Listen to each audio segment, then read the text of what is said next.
It's Sunday, and the children have taken out their new puzzle. Let's watch them solve the puzzle. It looks like some animal. Picture puzzles are interesting. Every little piece has its own place in the puzzle and is an essential building unit, just as cells are to living organisms. The cell is the fundamental unit of life, and it has its job cut out so that the organism may live. There, the puzzle is almost done. Oh, it's a panda. Well done.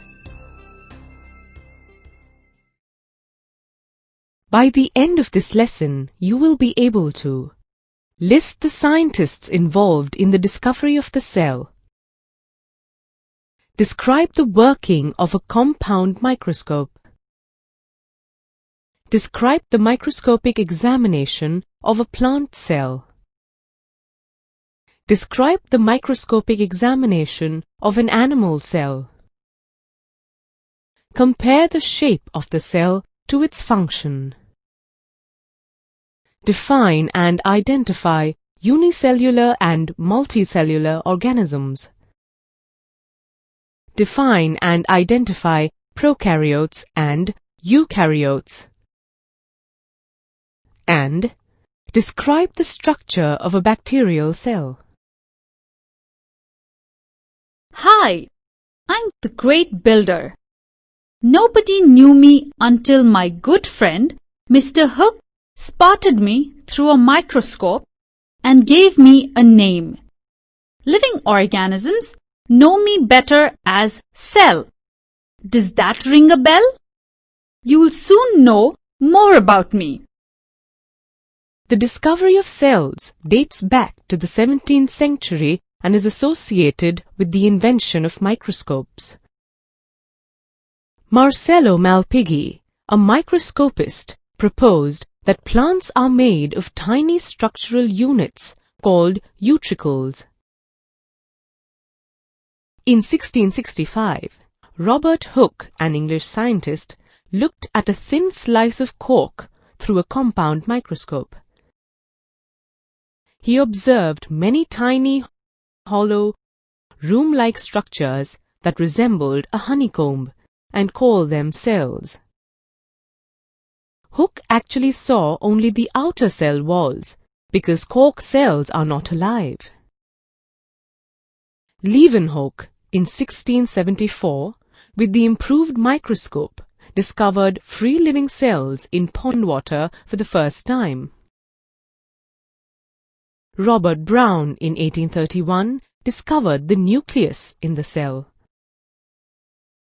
Purkinje, in 1839, coined the term protoplasm for the fluid substance of the cell. Two biologists, Schleiden in 1838 and Schwann in 1839, proposed the cell theory that all plants and animals are composed of cells.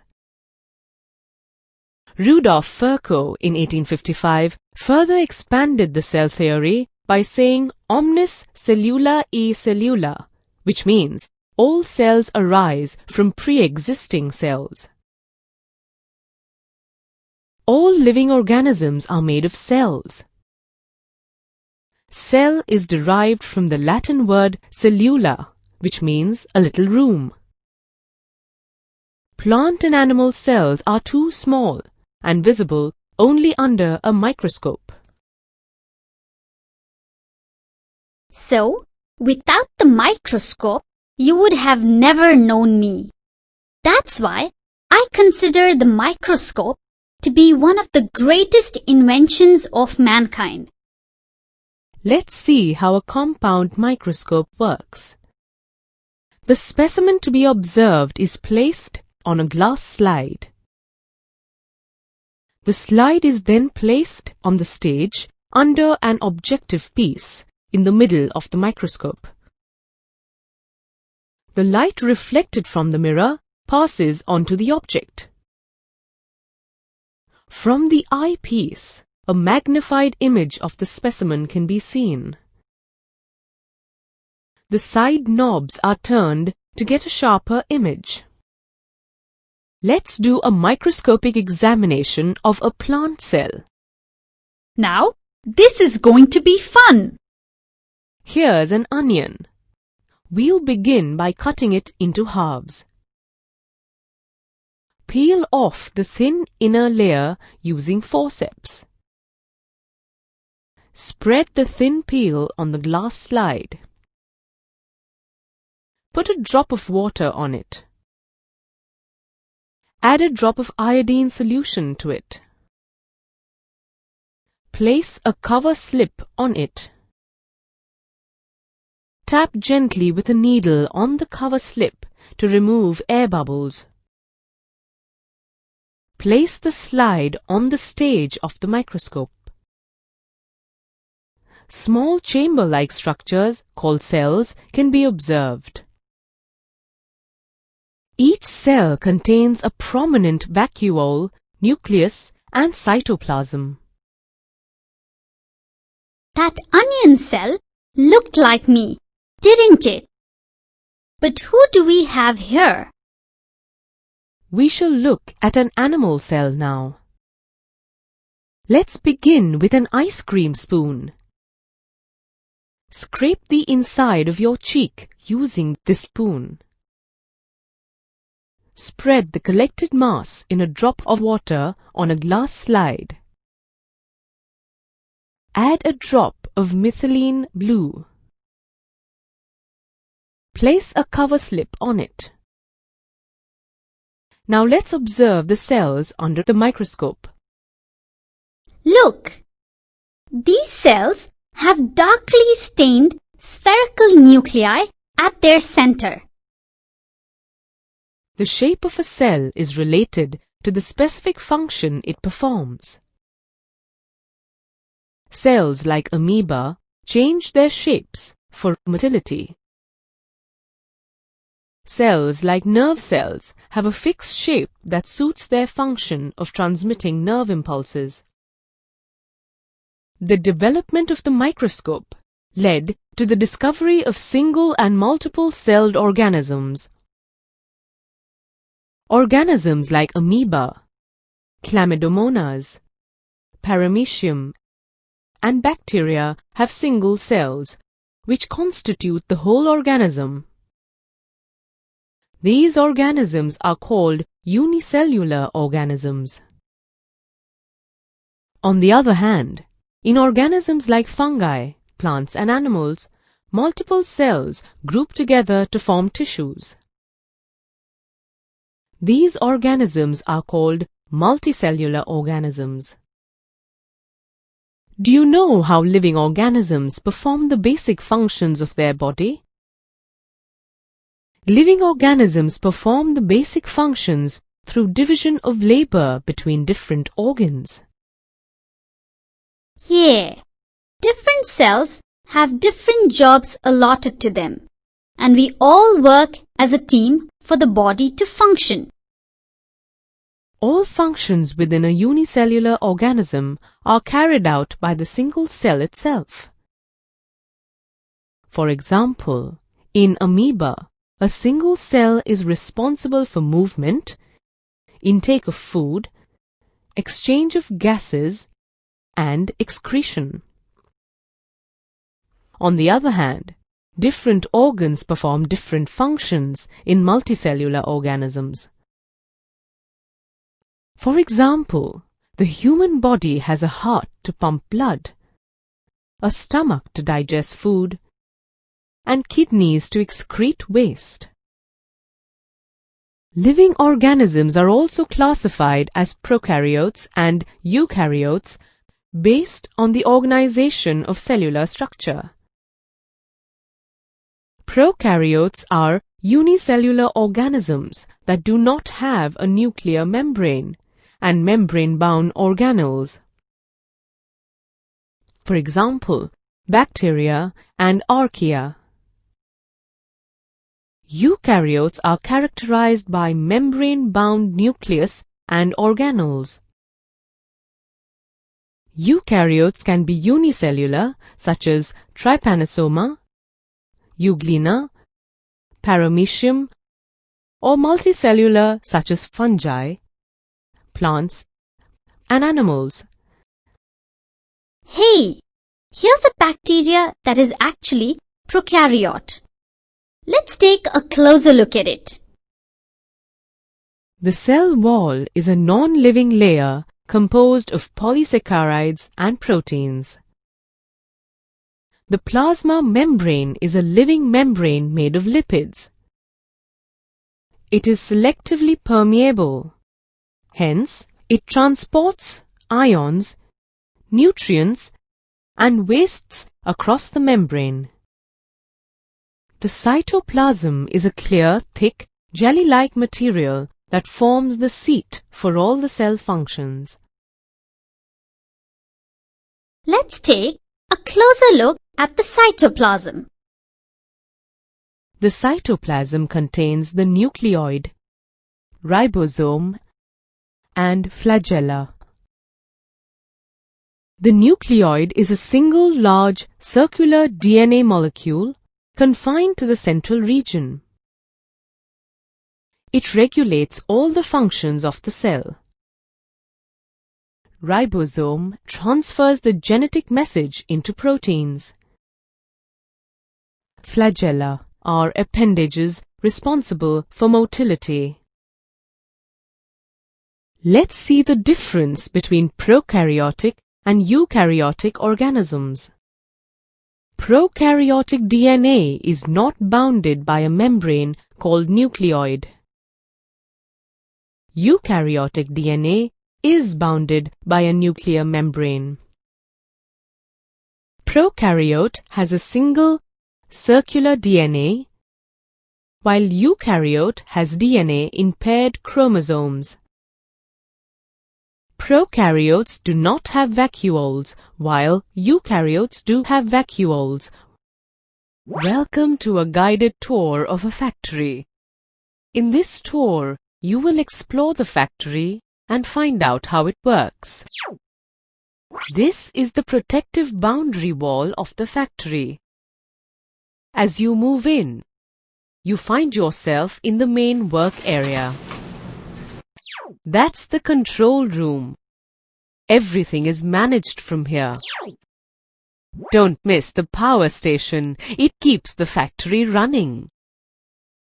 This is where all the work is done on machines.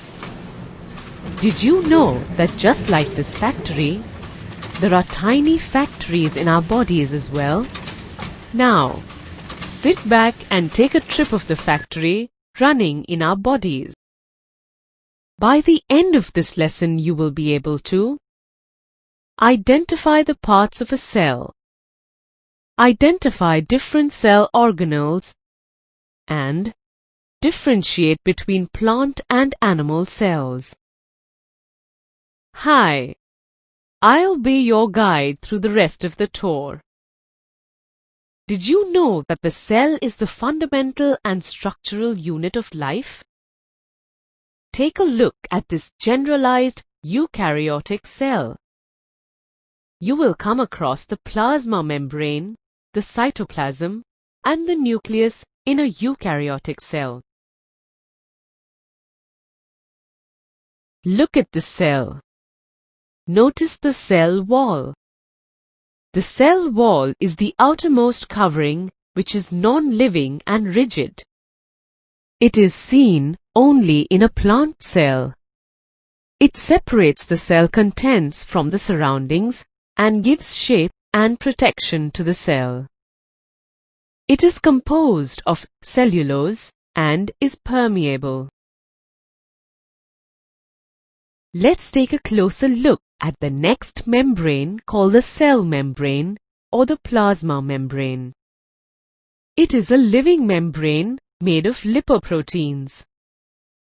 The plasma membrane is selectively permeable as it allows the movement of some substances in and out of the cell. That's my selectively permeable plasma membrane. I'll show you the different ways in which substances move through it. There is spontaneous movement of gases like carbon dioxide and oxygen, from a region of high concentration to a region of low concentration to form homogeneous solutions through diffusion.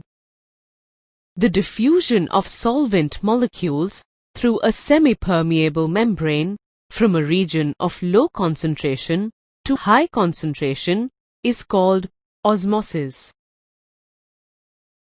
Let's try this out. See what happens when the cell is placed in salt solution. One of three things could happen now. If the medium surrounding the cell has a higher water concentration than the cell gains water by osmosis and swells. Such a solution is known as hypertonic solution. If the medium has the same water concentration as the cell, there is no net movement of water through the membrane and the cell stays the same size. Such a solution is known as an isotonic solution. If the medium has a lower concentration of water than the cell loses water by osmosis and then shrinks. Such a solution is known as hypertonic solution. When the cell loses water through osmosis, the cell contents shrink away from the cell wall. This is known as plasmolysis. Let's now look into the cell. This is the control center of the cell, called the nucleus. The nucleus has a nuclear membrane which is double-layered. The nuclear membrane is perforated to allow substances to enter and leave the nucleus. The nucleus contains chromosomes. Chromosomes contain hereditary information and are composed of deoxyribonucleic acid or DNA and proteins. Functional segments of DNA are called genes. The nucleus plays a major role in cell division. It also controls cell development. The fluid living content between the plasma membrane and the nucleus is called cytoplasm. The nucleus, along with the cytoplasm, makes up the living content of the cell, called protoplasm. Let's take a closer look at cytoplasm. The cytoplasm is a clear, thick, jelly-like material with water, organic compounds, and organelles. The liquid part of the cytoplasm, other than the organelles, is called cytosol. Cytoplasm supports and protects the cell organelles that perform different metabolic functions. Did you know that the cell has different organelles? We will explore them now. This is the protein synthesizing site of the cell, called the endoplasmic reticulum. It is an irregular network of double tubular membrane, continuous with the nuclear membrane on the inside. There are two types of endoplasmic reticulum: rough and smooth. Rough endoplasmic reticulum has ribosomes present on it, while they are absent on smooth endoplasmic reticulum. Rough endoplasmic reticulum synthesizes proteins, while smooth endoplasmic reticulum synthesizes lipids and fats. Some of these proteins and lipids help in building the cell membrane, and some function as enzymes and hormones. Endoplasmic reticulum serves as channels for the transport of proteins between various regions of the cytoplasm. Do you know what these small spherical granules are? These are ribosomes found scattered in the cytoplasm or attached to the outside of the endoplasmic reticulum. These are naked and have no membrane. Ribosomes synthesize proteins. Here's another organelle. This is the site for storing and transporting proteins across the cytoplasm, called Golgi apparatus. Named after Camillo Golgi, who first described it, Golgi apparatus are stacks of flattened membrane-bound sacs or vesicles. These stacks are called cisterns. Vesicles containing soluble proteins produced by the endoplasmic reticulum fuse with dictosomes.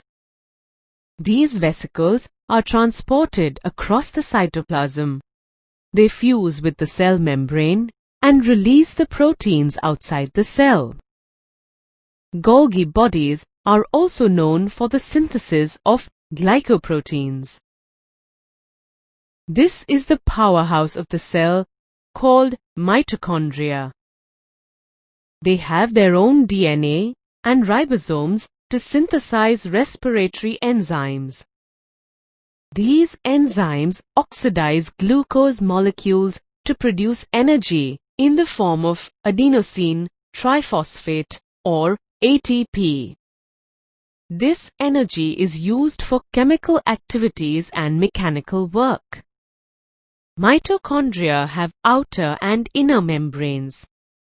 The inner membrane folds into cristae, creating more area to make ATP. These are lysosomes that keep the life factory clean. Usually absent in plants but present in animals, they contain 40 different types of digestive enzymes.